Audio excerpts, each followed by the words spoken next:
Yo guys, welcome back to another video on my YouTube channel. In this video, I'm going to be going over my NBA predictions that I had made earlier in the season, talking about who I had as MVP, who I had in the finals, who I had winning the finals, and who I had as defensive player of the year, just stuff like that. It's almost all-star break, so I thought it would be a perfect time to make this type of video. And yeah, I'm just going to be talking about the NBA season in general, and yeah, that's pretty much it. Starting things out, I'm going to be talking about the MVP because I think it's probably the most interesting thing going on in the NBA right now is the MVP race, because it's between a load of different guys. You could make an argument about, I would say probably about five different guys in the NBA right now, and I'm going to say who I have personally as my MVP and talk about, all the other candidates as well. But at the beginning of the season, I had predicted that Joel Embiid could win it. Probably, most likely, was going to win it. But I said Giannis would be up there, Jokic would still be up there, and Luka would be up there. And all of those guys are 100% up there, right now. Right now, I'd probably give it to Giannis, and those who know me, I'm a big Giannis fan. I'm not a big Bucks fan. I'm a Suns fan. But I enjoy Giannis, and I just like the way he plays and, the effort that he gives.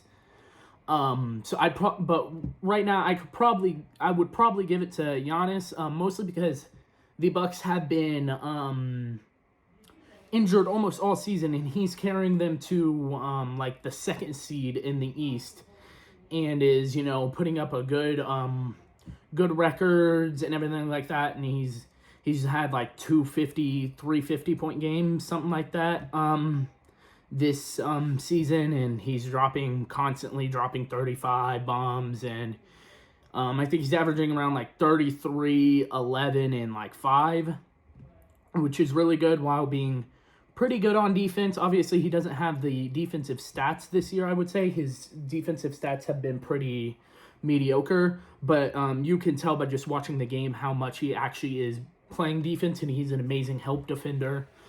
So yeah, as of right now, I'd probably give it to Giannis, but here's some other names I could completely understand why you would give it to them. Number 2 is Joel Embiid. He's been playing phenomenal this year. Nikola Jokic, who won the last 2 years MVPs, he's still been playing incredible. Luka Doncic has been playing really good. And then the one that I did not predict but has been playing amazing is Jason Tatum.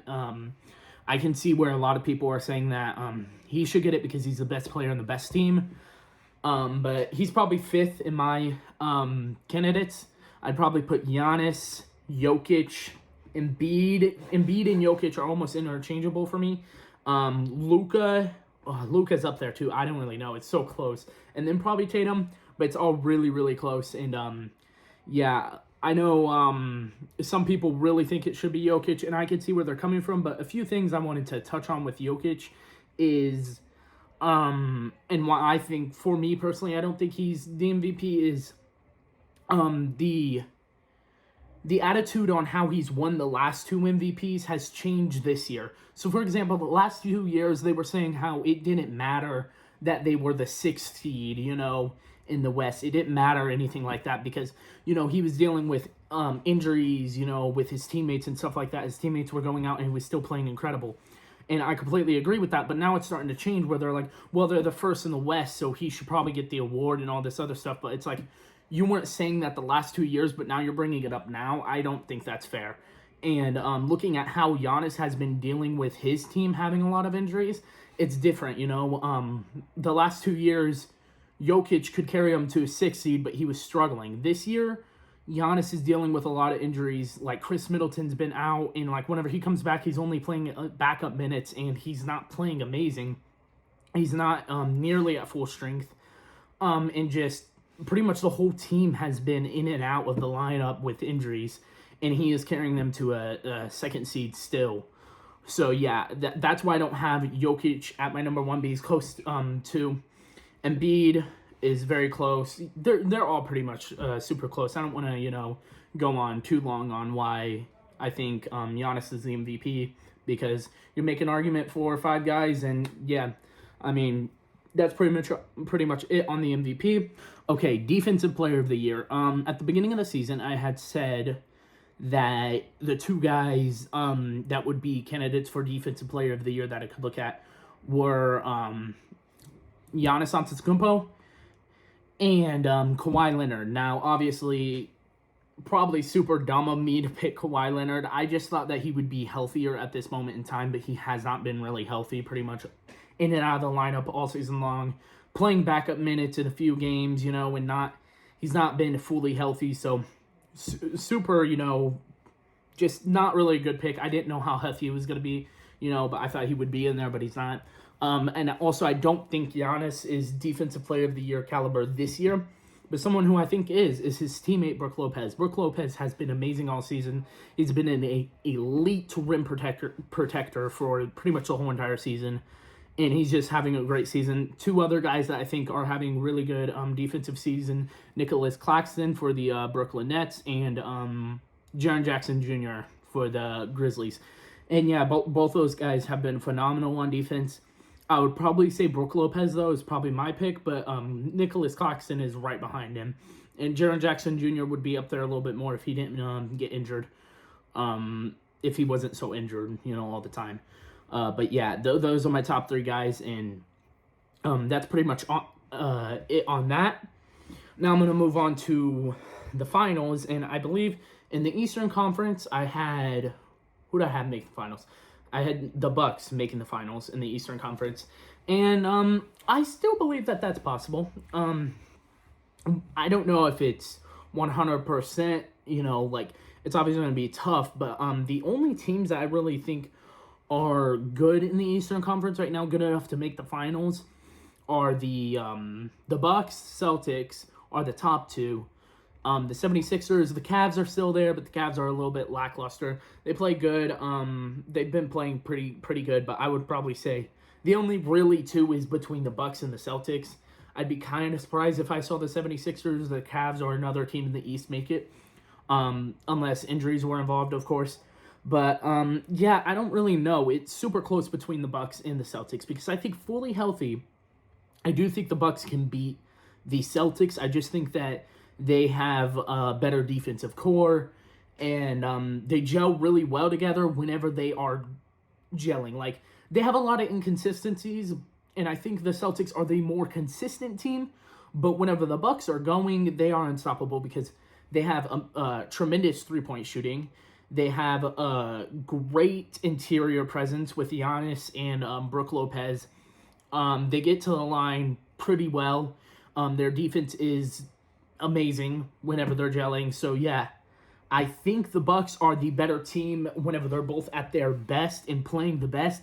But I think the Celtics are a bit more consistent. I'm still going to lean Bucks making the NBA Finals over the Celtics, but I would not be surprised if the Celtics made it. It's very close between those two. But yeah, that is it for the Eastern Conference. I'm going to move over to the Western Conference, which is super close. Probably it's way closer, I think, than the Eastern Conference. I think the Eastern Conference, I could only really see two teams making it. Maybe the Cavs or the Celtics or the 76ers are there. But I could only really see the Celtics and Bucks. With the Western Conference, it's anyone's game, especially after the Kevin Durant trade in the Suns acquiring Kevin Durant in that blockbuster trade. I think the Suns could make it. I had the Warriors making it at the beginning of the season, I believe. But so far, the Warriors have not been amazing. They've struggled on the road quite a bit. They've been dealing with a lot of injuries too, so that might have a little bit to do with it. But even whenever they were healthy, they were struggling quite a bit, and their defense was a bit, on and off. So super weird with them, but they could still catch fire and make it 100%. I'm never going to doubt the Warriors after what they've just done in the past. It's amazing what they've done in the past. So, yeah, I'm never going to doubt them.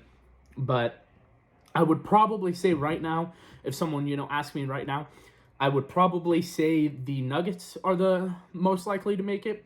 They've been playing pretty well all season. They've been dealing with a few injuries here and there. I'd probably say the Nuggets, the Grizzlies are up there. And obviously, I think the Suns are up there, but I got to see Kevin Durant play, for the Suns first and seeing how that gels, because I'm not one of those guys immediately that's going to say, yeah, it's 100% going to work. But it could work well, and if it works well, I don't see anyone stopping the Suns, but, I got to wait and have to see. But I'm probably going to go the Nuggets. And in that case, I'll just go ahead and say if the Bucks and the Nuggets were in the finals versus each other, I'd take the Bucks 100% in that series. Not because the Nuggets are bad. I just think the Nuggets, they have inconsistencies just like the Bucks, but they are nowhere near close to the Bucks in terms of like whenever they are both at their peak and both at their best. The Nuggets are nowhere near them. The Nuggets would get blown out 100%. So yeah, I would say that the Bucks would win, and obviously Finals MVP would probably go to Giannis in that scenario. Since I did that with the beginning of the season, I had said, if the Warriors and the Bucks made it, I'd probably lean Bucks. Close though, 100% close. But the West is wide open. Someone else that's in the West that I completely forgot to mention, Dallas Mavericks. They acquired Kyrie Irving, so they could be really, really good. They could also be pretty mid. I don't really know what's going on with that. They played one game together and they lost to the Sacramento Kings. Sacramento Kings is another team that's been playing really well. I don't put fully my trust and my faith into them yet, because they've only played one. They played good. I'll say that they played good, but a lot of it has to do with the injuries in the West. So yeah, I'd probably say Nuggets versus Bucks. As of right now, if someone had to ask me, Nuggets and Bucks winning that series. And yeah, that's it. That's it. Pretty much that's all my predictions that I had made at the beginning of the season. Now, how I feel about the NBA season so far this year, it's been pretty fun to watch. I know that there's been a lot of injuries, and no team has really been healthy the entire season. Every team has had some form of injuries, which sucks, but I still think it's been a pretty entertaining season, because you never know what's happening, and especially after that Kevin Durant trade, we don't really know. That was probably the greatest trade deadline ever. Kevin Durant had a blockbuster trade. Kyrie Irving got traded to the Mavericks, so yeah, all that stuff was really entertaining. LeBron also broke the scoring record, I think about a week ago. At the time, a little bit less than a week ago, at the time of my recording. But yeah, that was pretty cool to see. I still don't. I just want to throw this out here. Him breaking the scoring record doesn't put LeBron over Jordan in the GOAT debate, in my opinion. I might make a video in the future on the GOAT debate and how I feel and who I think the GOAT is. I do think LeBron is second and MJ's first. But it's almost like 1A, 1B. It's very close between the two. So, yeah, but I don't think that throws it over. But it was still an amazing moment. And I know a lot of people think I'm a LeBron hater. A lot of the people that I know think I'm a LeBron hater. I'm not a LeBron hater. His fans just get really annoying. But that's any, big superstar fan base, in my opinion. They all get pretty annoying at times. But, yeah, NBA season's been pretty entertaining, and I think after the All-Star game is whenever it's really going to heat up, and in the playoffs, I'm super excited, especially being a Suns fan. I really want, the Suns to win and Chris Paul to get his first ring. It would just be amazing. It would be spectacular. So, yeah, that's pretty much it. Yeah, peace.